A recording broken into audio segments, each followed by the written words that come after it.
Stop scrolling. This wood joint looks wrong until you realize it's genius. 2 pieces of wood. No glue overload. No fancy clamps. Just nails, wire, and confidence. He bends, twists, locks everything together like a puzzle.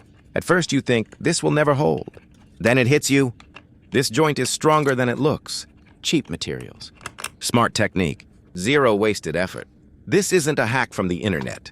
This is old-school woodworking intelligence. Simple ideas beat expensive tools every single time.